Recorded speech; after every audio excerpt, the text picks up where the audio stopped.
नमस्कार, सत श्री अकाल, राम राम सा, खंबागड़ी वड़क्कम। आप सभी को ऑल टी मीडिया में फिर से स्वागत है। हमारे साथ जुड़े हुए हैं अविनाश भाई और आज का मुद्दा बहुत इंटरेस्टिंग है और लोगों के रोंगटे खड़े करेगा क्योंकि हम बहुत सारी चीजें ऐसी लेकर आए हैं जो आज तक किसी ने डिस्कस ही नहीं की। Indian constitution is not Bharat's constitution. I repeat my words. India's constitution is not Bharat's constitution.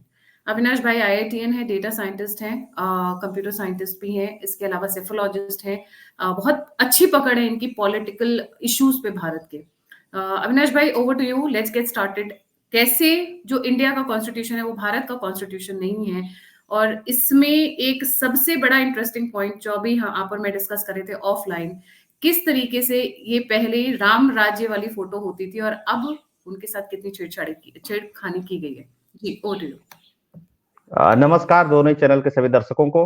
देखिए, मैं सबसे पहले एक चीज बता दूं कि जो संविधान सभा बनी, संविधान सभा के जो अध्यक्ष थे राजेंद्र प्रसाद जी, जो फाइनल संविधान सभा थी, डॉक्टर बी आर अम्बेडकर उसमें प्रारूप समिति के सदस्य थे, यानी ड्राफ्टिंग कमेटी के। और टोटल 13 समितियां थी। 13 में से सबसे ज्यादा समितियों के अध्यक्ष जो थे वो पंडित जवाहरलाल नेहरू और सरदार पटेल थे।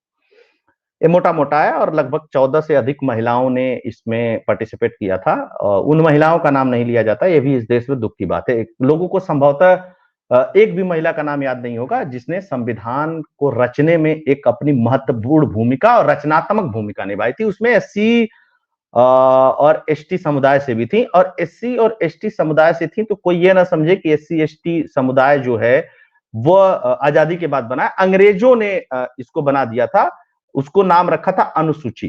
ठीक है, तो ये एक क्लियरिटी होना जरूरी है। दूसरी मैं बात बता देता हूं कि संविधान को लिखने की बात आई तो प्रेम बिहारी नारायण रायजादा साहब देहरादून में लेखन का काम करते थे, उनका प्रेस था। तो उन्होंने अपने हैंडराइटिंग में लिखा है, और ऐसी हैंडराइटिंग कि आपको लगेगा कि प्रिंटिंग की गई है। इतनी सुंदर हैंडराइटिंग है। मैं आपको बता देता हूं, 7.5 लीटर स्याही लगी थी संविधान को लिखने में, और कलकत्ता के अंदर पूरा कागज तैयार किया गया था, और इसमें बहुत सारे लोग थे जिन्होंने उस कागज को तैयार किया था। सोने के वर्क लगे हुए थे। और एक चीज मैं बता देता हूं, लगभग 22 उसमें चित्र थे, जिसमें हिमालय से लेकर के, राम दरबार से लेकर के, नटराज भगवान से लेकर के और हनुमान जी तक के चित्र उसमें थे। गौतम बुद्ध के उसमें भी चित्र थे। 22 चित्र जो ओरिजिनल संविधान लिखी गई है। और यह 2 पांडुलिपि हैं इसमें, एक हिंदी में लिखी गई है, एक पहले अंग्रेजी में लिखी गई, फिर उसका हिंदी का रूपांतरण है।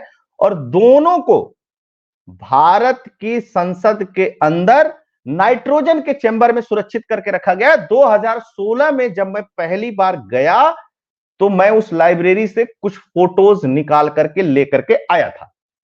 मैं आपको बताता, बड़ा रोचक किस्सा है। आपको एक चीज बता दूं कि जो नीब लगी थी, जिस नीब से वो लिखते थे, वो 432 नीब होल्डर का इसमें प्रयोग किया गया था। और एक चीज और बता दूं, 303 नंबर की नीब यूज की गई थी। आप देख रही है ना, ये हैंड राइटिंग है। और ये जो कागज आप देख रही हैं, ये जो कागज है, ये कागज एक कोलकाता में तैयार किया गया था।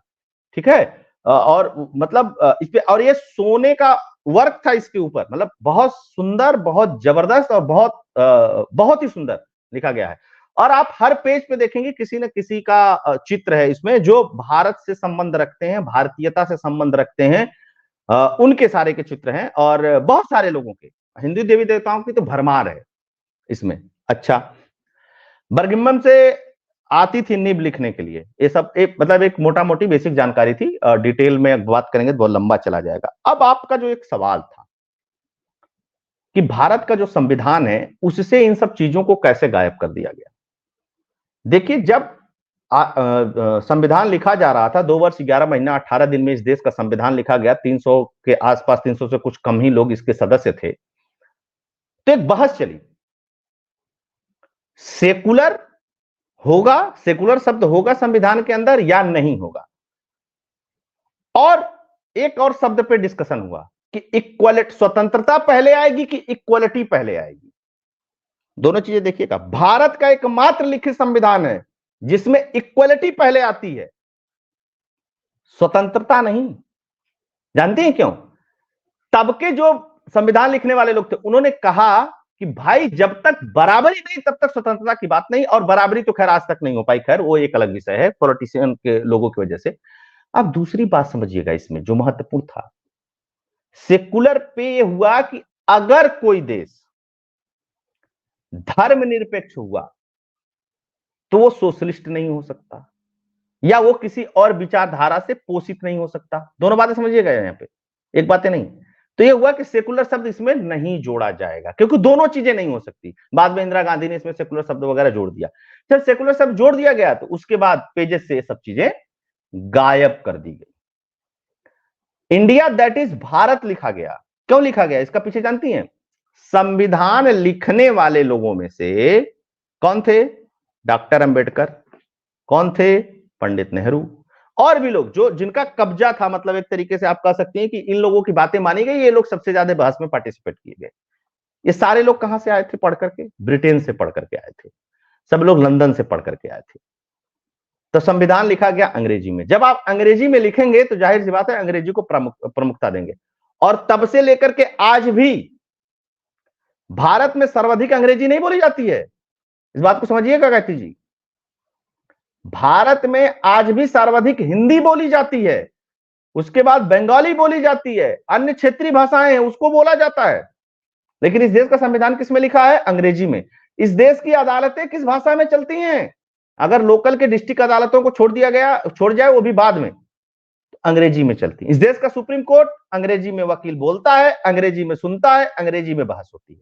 पूरे विश्व में एक सिंगल देश आप नहीं दिखा सकती हैं जहां पे कॉन्स्टिट्यूशन लिखा गया विदेशी भाषा में, कॉन्स्टिट्यूशन के सोर्स सारे विदेशी, कॉन्स्टिट्यूशन उसके अलावा संसद, उसके अलावा अदालतों में बहस, कोर्टों में बहस अंग्रेजी में, जजमेंट अंग्रेजी में, विदेशी भाषा में। भारत में क्या कोई भाषा समृद्ध नहीं थी? संस्कृत हो गई, हिंदी हो गई, तमिल हो गई, तेलुगु हो गई, कन्नड़ हो गई, मलयालम हो गई, इतनी बृहद भारत। कोई तो एक भाषा ले लेते भैया आप, कोई तो एक भाषा चुन लेते भैया आप, हैं? क्यों नहीं चुना आपने? और आज ये बहस हो रही है कि हम ट्रांसलेट करेंगे फैसलों को। 75 साल बाद इस देश को और इस देश के सुप्रीम कोर्ट को और इस देश के लोगों को यह समझ में आ रहा है, जो टॉप पे बैठ करके सत्ता चलाते हैं या सत्ता के संरक्षक हैं किसी भी पार्टी के, उनको अब समझ में आ रहा है कि लोगों को स्थानीय भाषा में जजमेंट प्रोवाइड कराया जाना चाहिए। वकील क्या बोला, जज ने क्या कहा, जज ने क्या लिखा, हमको पता ही नहीं है। हमारे लिए फैसला हो गया इस देश के अंदर, हमारी किस्मत, हमारी मुकद्दर, हमारी चीजें लिख दी गई लोगों के द्वारा, और हमको पता ही नहीं है कि क्या लिखी गई। इससे हास्यास्पद क्या हो सकता है इस देश के अंदर? बंगाल के लोगों को क्यों नहीं बांग्ला भाषा में बहस करने का मौका मिलना चाहिए? और नहीं है आपके पास व्यवस्था तो आप बनाइए। इस देश में इतना पैसा खर्च हो रहा है, आप बनाइए कि ये 5 जज हैं जो सिर्फ बांग्ला भाषा में सुनेंगे। अंग्रेजी में भी उनको सुनना चाहिए, बांग्ला में भी सुने, लेकिन जब जजमेंट हो, जब फैसला हो, जब चीजें हो, उनको स्थानीय भाषा में न्याय मिलना चाहिए। हिंदी वाले हैं हिंदी में मिलना चाहिए, तमिल वाले हैं तमिलियन में मिलना चाहिए, कन्नड़ में मिलना चाहिए। जितनी कम से कम जो संविधान में हमारे भाषाएं हैं 21-22, कम से कम उतने भाषा में तो जजमेंट हो इस देश के अंदर, लेकिन नहीं होता है गायत्री जी। तो एक तो यहीं से पता चल जाता है कि विदेशी प्रभाव कितना है और विदेश से कितना बोरो किया गया है। इसके अलावा अब आपका दूसरा जो सवाल था उस पर मैं आता हूं। संविधान 14 देशों से अलग अलग चीजें ली गई। किसी देश से कोई चीज समझना और लेना मैं बुरी बात नहीं मानता हूं, बहुत सारी अच्छी चीजें भी हैं, इसमें भी कोई दो राय नहीं, लेकिन उसका प्रभाव भारतीय होना चाहिए। आप गणतंत्र की बात करती हैं, आप लोकतंत्र की बात करती हैं, लोगों को इतिहास नहीं सही से पढ़ाया गया, क्यों बार बार ये बातें उठती हैं? आप पूरे संविधान के अंदर वैशाली और लिच्छवी राज्य की परिकल्पना और लिच्छवी राज्य कैसे चलता था, वैशाली राज्य कैसे चलता था, उसके बारे में नहीं बताया गया, नहीं डिस्कस हुआ। क्यों नहीं हुआ? क्योंकि जो पढ़ने लिखने वाले लोग थे, जो बनाने वाले लोग थे, उनका जो शिक्षा दीक्षा थी, उनका जो माइंडसेट था, वो अंग्रेजों के माइंडसेट से मिलता जुलता था। इसलिए हमारे यहां तो लोकतंत्र का सबसे बड़ा जो एग्जाम्पल दिया जाता है वो वैशाली का दिया जाता है, लिच्छवी का दिया जाता है। कितने लोगों को तो पता ही नहीं होगा कि वैशाली और लिच्छवी वर्तमान में कहां है। क्यों नहीं पता होना चाहिए भाई? देखिए, कोई देश सिर्फ आदमियों से नहीं बनता है, किसी भूमि के टुकड़े से नहीं बनता है। देश बनता है वहां के कल्चर से, वहां की संस्कृति से, वहां के इतिहास से। देश कोई ऐसा नहीं होता कि देश बन गया। आज पाकिस्तान बताइए, नो कल्चर, नो इतिहास, नो चीजें कहां है? जिनके पास ये सब चीजें नहीं है वो कहां है? आज देख लीजिए ना, कहीं पे भी देख लीजिए, कोई भी दुनिया का देश उठा करके देख लीजिए। देश कोई ऐसा नहीं होता कि ऐसे ही देश आया और हमारा मन किया, हमने ये काटा और देश बना दिया ना। हमारे यहां तो राज्यों की भी अवधारणा कितनी खूबसूरत है। आप देखिए, शुरू से, जब कॉन्स्टिट्यूशन नहीं था तब से राज्यों की अवधारणा देख लीजिए। हमारे यहाँ चाहे गुजरात हो, चाहे महाराष्ट्र हो, चाहे तमिलनाडु हो, चाहे तेलुगु हो, चाहे कर्नाटक हो, चाहे आंध्रा हो, चाहे तेलंगाना हो, चाहे उत्तर प्रदेश हो, चाहे बिहार हो, चाहे बंगाल हो, कैसे बने हैं? हमारे यहाँ मैक्सिमम राज्य भाषा के आधार पर बने, कल्चर के आधार पर बने। कहते हैं ना, गुजराती कल्चर है ये पंजाबी कल्चर है ये, और सब जब एक जगह एक गुलदस्ते में पिरोए जाते हैं तो भारतीय कल्चर बनता है। भारतीय आप नाम से नहीं है कि आपका नाम भारत रख दिया गया, आप भारतीय हो गए, नहीं। जब आप भारतीय कहती हैं, जब आप भारत की नागरिक कहती हैं, तो इस शब्द में एक वजन है, और वजन जो है वो आपके कल्चर से पैदा होता है, आपके संस्कृति से पैदा होता है। इसको डिस्ट्रॉय कर दिया गया। क्यों नहीं होना चाहिए? जिस देश के नागरिकों के ऊपर संविधान इंप्लीमेंटेड है, वो संविधान भारत के लोगों के मूल्यों के और सांस्कृतिक आधार पे क्यों नहीं होना चाहिए? इस पे कभी कोई बहस ही नहीं हो। चलिए ठीक है, आज के 70-75 साल बाद लोगों ने बनाया, जो उस समय सही लगा किया, मैं उनको भी दोष नहीं देता हूं। उन्होंने जो उनको समझ में उस समय आया उन्होंने ठीक किया, मैं उसमें बहुत कमी बेसी की बात नहीं है। लेकिन उन सब चीजों को 75 साल तक क्यों ढोते रहे? अब मैं आपको बताता हूं ढोने का अर्थ क्या है। आप देखिए, हमारे यहाँ एक आईपीसी है, वो 1860 में अंग्रेजों के द्वारा बनाया गया था, इंडियन पेनल कोड। वो आज भी चल रहा है गायत्री जी। हमें जरूरत होती तो हम एक लॉ इंट्रोड्यूस कर देते हैं। नरेंद्र मोदी की सरकार आती है, हजारों कानूनों को, डिस्ट्रॉय हो चुके कानून, बेकार हो चुके कानून, जिसका कोई मतलब नहीं था, उसको खत्म करती है। क्यों नहीं इससे पहले खत्म कर दिया गया? हमारे देश में रेडियो चलाने के लिए लाइसेंस लेना पड़ता था, हमारे देश में पतंग उड़ाने के लिए लाइसेंस लेना पड़ता था। इन सब कानूनों का कोई औचित्य है? औचित्य नहीं तो क्यों संविधान की किताब में वो बोझा बनकर के रखे हुए थे? कोई इस पे बात नहीं करता। इसके अलावा इंडियन एविडेंस एक्ट 1872 का, 1872 का इंडियन क्रिमिनल एक्ट, वो भी 1872 का चल रहा है। मैं एक चीज और बता देता हूं, ग्रामीण पृष्ठभूमि में दो कानून बड़े महत्वपूर्ण हैं जो लैंड से जुड़े हुए हैं। एक तो चकबंदी, आपने सुना होगा, चकबंदी होती है, पता नहीं लोगों को कितना पता होगा उसके बारे में। बंटवारा हो करके जब चक या जो खेत होते हैं इधर उधर हो जाते हैं, तो उनको एक जगह करने के लिए चकबंदी नामक चीज लाई जाती है, ताकि उनके जो अलग अलग टुकड़े खेत के एक जगह हो जाए और सही से खेती बाड़ी हो। उसके अलावा बहुत सारी जरूरतें होती हैं, गांव की आबादी बढ़ती है तो आबादी निकाला जाता है, जंगल के लिए जगह निकाली जाती है, नाली के लिए जगह निकाली जाती है, चारागाह के लिए निकाली जाती है, तो उसके लिए भी इस चकबंदी के प्रोसेस को किया जा रहा है। ये चकबंदी का नियम आज भी 1901 के नियम से चलता है। किससे? 1901 के नियम से। गांव की दूसरी आबादी जो सबसे अधिक प्रभावित होती है वो आबादी की जमीन। जैसे जो गांव में पुराने लोगों के घर है ना, उसको आबादी बोला जाता था, वो किसी के नाम से नहीं होता था अभी तक, समझिएगा। अभी तक 2019 तक वो किसी के नाम से नहीं होता था, जिसका जितना कब्जा उसका उतना। इसकी वजह से गांव में बहुत झगड़े होते थे, बहुत झगड़े। अब मान लीजिए कि कोई वो आबादी की जमीन किसी को दे करके जाना चाहता है, तो उसका बैनामा तक नहीं होता था, उसको उसको उसको आप लिख नहीं सकते थे उसके नाम से, दूसरे व्यक्ति के नाम से, तो स्टंप उस्टंप पे उल्टा सीधा लिख करके उसका काम चलता था। नरेंद्र मोदी की सरकार ने इसको चेंज किया, सबसे पहले उन्होंने चेंज किया। ड्रोन से पूरा मैपिंग हुआ आबादी का, उसके बाद डिस्प्यूट हुए, कुछ कोर्ट में मामले चल रहे हैं, उसके बाद उनका एक लीगल अधिकार दिया गया, एक कागज दिया गया कि ये जमीन तुम्हारी है पूरे देश भर में, और जहां अभी नहीं मिला है वहां पे भी प्रोसीजर चल रहा है। और ये सब पुराना कानून चल रहा है। क्यों चल रहा है भाई? क्या उसका औचित्य है? क्यों उसको लेना है? अब मैं आपको मूल बात पे आता हूं जो जानना जरूरी है। अब देखिए, भारत की शासन प्रणाली कैसे चलती है, जो ब्यूरोक्रेसी, जो इसको एजुकेशन एग्जीक्यूटिव बॉडी बोलते हैं, वो कैसे चलती है? वो चलती है 1935 के नियम के हिसाब से। 1935 में किसका शासन था? उसमें क्या संघीय तंत्र कैसे होगा, राज्यपाल का कार्यालय कैसे काम करेगा, न्यायपालिका, लोक सेवा आयोग, आपातकालीन उपबंध, प्रशासनिक विवरण, ये सारी चीजें चलती हैं अंग्रेजों के हिसाब से। जो संसदीय प्रणाली है, जो विधि का शासन है, विधायिका की प्रक्रिया जो है, एकल नागरिकता, मंत्रिमंडल की प्रणाली, ये सब चलता है ब्रिटेन से। आयरलैंड से नीति निर्देशक तत्व और राष्ट्रपति के निर्वाचन का चलता है। अमेरिका से मूल अधिकार आया है, न्यायिक स्वतंत्रता, न्यायपालिका, न्यायिक पुनः अवलोकन का सिद्धांत, जो रीएडमिट करते हैं हम किसी केस को, वो सब कहां से आया है? वहां से आया है। राष्ट्रपति पे महाभियोग भी अमेरिका से आया है। कनाडा से हमारे यहाँ राज्यपालों का और न्यायिक परामर्श की चीजें आई हैं। सोवियत संघ से मूल कर्तव्य आया है, सामाजिक, आर्थिक और राजनीतिक आदर्श की जो न्यायिक प्रस्तावना है वो भी हमारा सोवियत संघ से आया हुआ है। ठीक है, तब सोवियत संघ हुआ करता था, अब रूस है। दक्षिण अफ्रीका से आया है संविधान संशोधन की प्रक्रिया।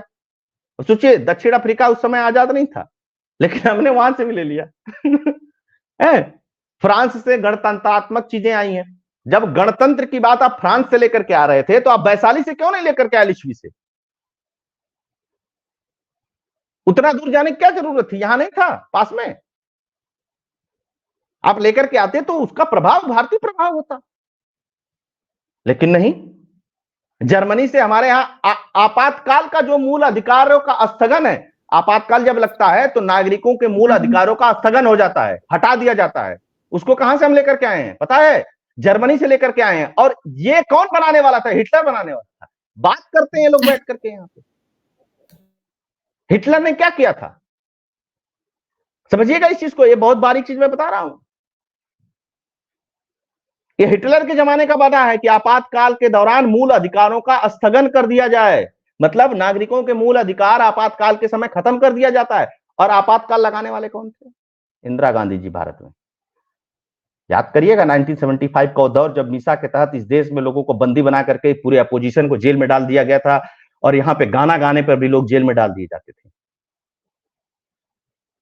फिर लोग कहेंगे यहां है, फिर जापान से भी आया है विधि प्रक्रिया, ये सब तो इस तरीके से आया। तो आप बताइए ना, इसमें भारतीय प्रभाव क्या है? कनाडा से ले लिया है अविनाश भाई, कनाडा को भी नहीं छोड़ा इन्होंने। मतलब जो हाँ, उस टाइम पे जो जंगल हुआ करता था, वहां से भी चीजें उठा के लिए आए।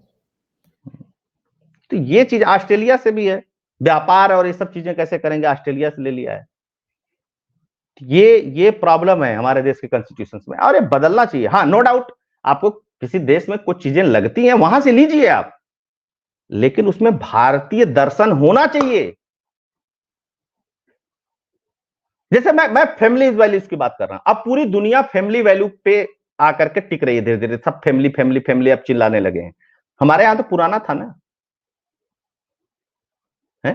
हमारे देश के संविधान में हमारे देश की अगर अगर अगर वैल्यूज होते हैं तो कोई दिक्कत नहीं होती। अब सुप्रीम कोर्ट में देख लीजिए, कहा LGBTQ ठीक है, चीफ जस्टिस से कह रहे हैं, ठीक है ना। उन्होंने व्यभिचार का कानून हटा दिया, पति पत्नी का संबंध जो 7 जन्मों का था उसके फार्मूले को ही खत्म कर दिया गया। समाज में कुर्तियां हैं तो इसका मतलब थोड़े नहीं कि उसको जनरलाइज कर देंगे आप। होता होगा विवाह तो संबंध लोगों के, विवाह के बाद भी लोग संबंध रखते होंगे गायत्री जी। एग्जैक्टली, मैं इससे इनकार नहीं कर रहा हूं, लेकिन उसको जनरलाइज नहीं करना चाहिए। LGBTQ की प्रॉब्लम आज की नहीं है, हो सकती है हजारों साल की हो, लेकिन आप उसको रिश्ते का नाम देकर के जनरलाइज समाज में नहीं कर सकते हैं। आखिर में 3 जज उसके अगेंस्ट खड़े हुए ना, भारत के चीफ जस्टिस तो चाहते थे। आप ये बताइए कि आप मुझको भाई बोलती है, मैं आपको बहन बोलता हूं, क्या यह संविधान में लिखा जाएगा तभी यह रिश्ता रहेगा? तमाम तरीके के रिश्ते हैं, कोई फ्रेंड है, अब कोई कहे दे कि देखिए गर्लफ्रेंड को भी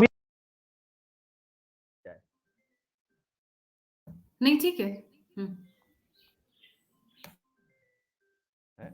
ये तो ठीक बात आई बिल्कुल है। कल के लिए कोई कहे कि ये एक रिश्ता है, इसको भी एक नाम दिया जाए। बहुत सारे अवैध रिश्ते हैं। कल कोई कहे कि रखेल भी एक शब्द है जो, जिसको अब तो कहते हैं संविधान में नहीं लेना चाहिए, इसको कोर्ट में नहीं यूज होगा, कहते इसको भी नाम दे दो। क्यों दे दो भाई? अब फिर कहेंगे कि क्या किसी रखेल का मूल अधिकार नहीं होता? बताइए, नहीं होता क्या है? तो मतलब क्या मजाक बनाने की कोशिश कर रहे थे लोग। इसलिए बहुत जरूरी है कि भारत अब 75 साल का एक आधुनिक लोकतंत्र है और 75 साल के इस आधुनिक लोकतंत्र में कानून ऐसे बने जो देश के लोगों को समझ में आए, देश की चीजों को समझ में आए। 75 साल ने आपने इतना धनिया बोया है कि लोगों को कितना भरोसा है चीजों पे वो आप जानते ही हैं, है ना।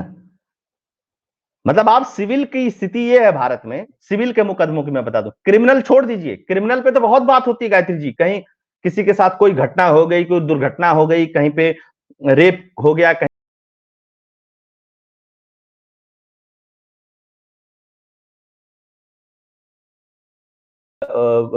अन्य सारी प्रॉब्लम्स हो गई, इस पे तो खूब बात होती है, सुना है आपने, मीडिया चर्चा भी होती है।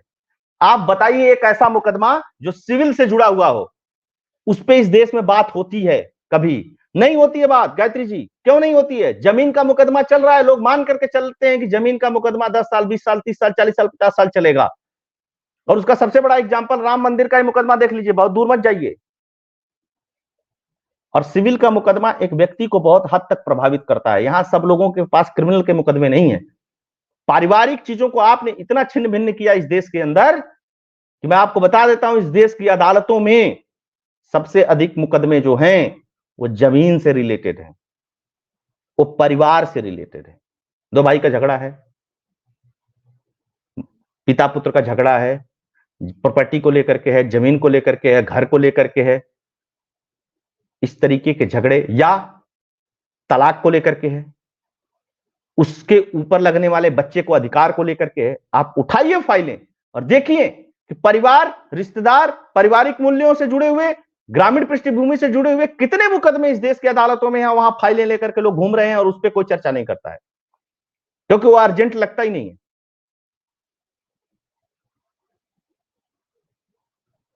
तो अगर भारतीय प्रभाव होता तो जाहिर सी बात है, अब थोड़ा सा पहल हुई है कि लोक अदालतें गठित की जा रही हैं, कुछ मुकदमे खत्म किए जा रहे हैं, बातचीत क्यों नहीं लोक अदालतें होनी चाहिए, पंचायतों को क्यों नहीं राइट होना चाहिए? अगर 100 में से 10 मुकदमे भी अगर सुलझा देती हैं पंचायतें बैठ करके, तो 10 मुकदमों का तो भार कम होगा इस देश के ऊपर।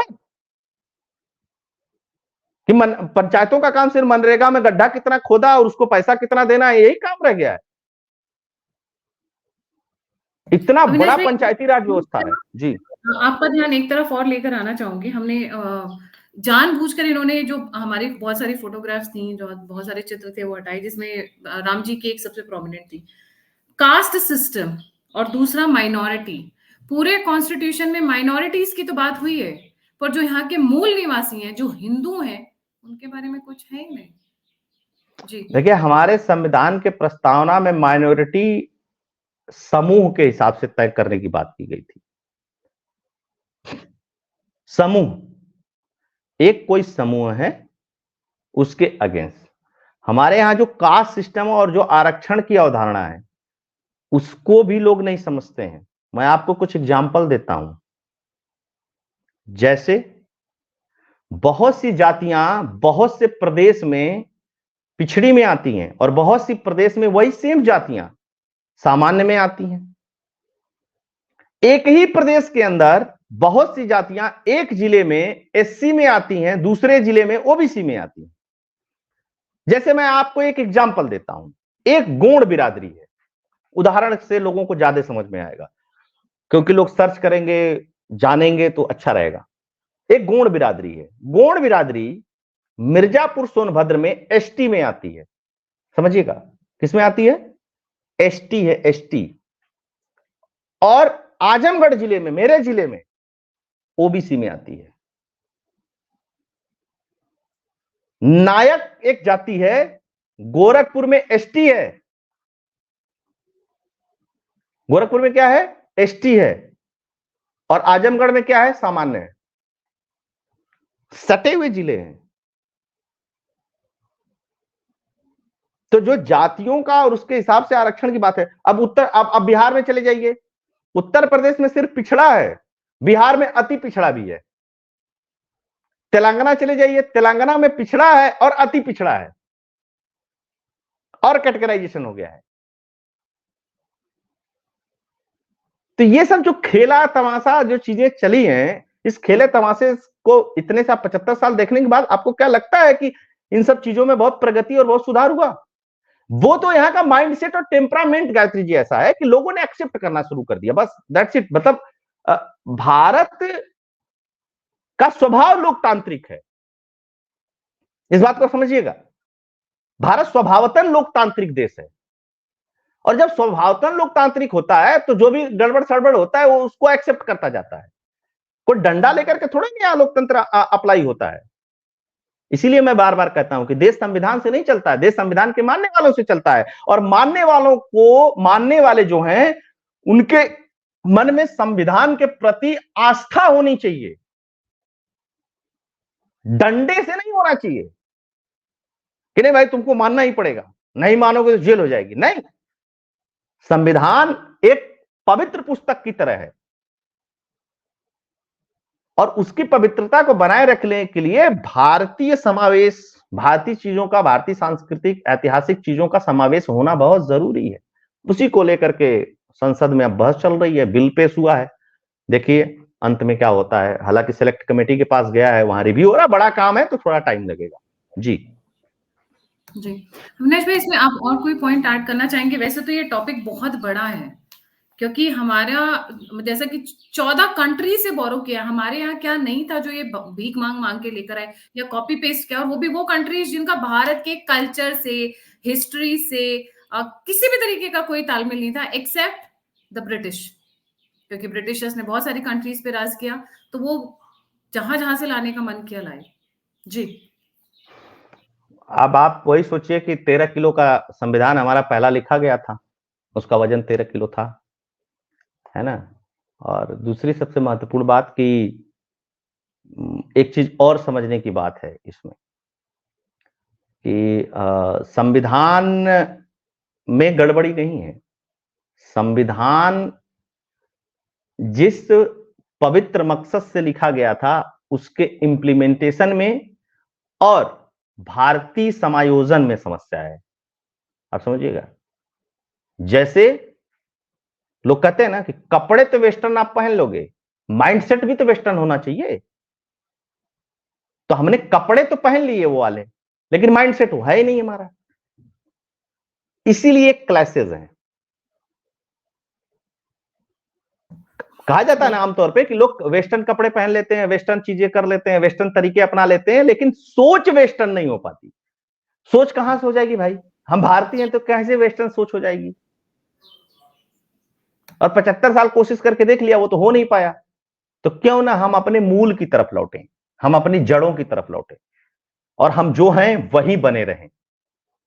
हम दुनिया में व्यापार करें, हम सारी चीजें करें, हम सारी व्यवस्थाएं करें, और भारतीय कोई मतलब भारत कोई मतलब आज का देश नहीं है कि कोई नया है, ठीक है। और इसी चक्कर में ना हम भारत बन पाए और ना इंडिया ही बन पाए। इंडिया ही बन जाते तो दिक्कत नहीं थी, है ना।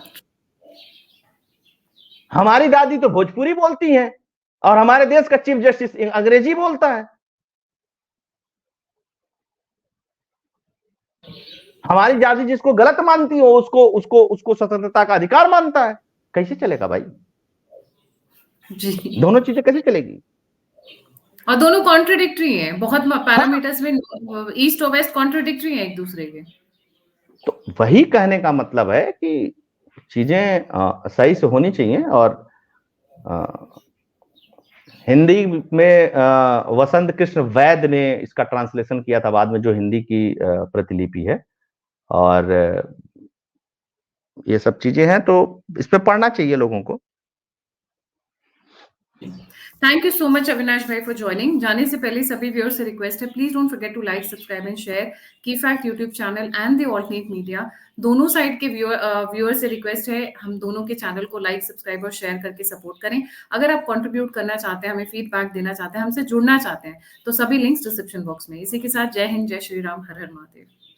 जय हिंद, जय श्री राम, हर हर महादेव।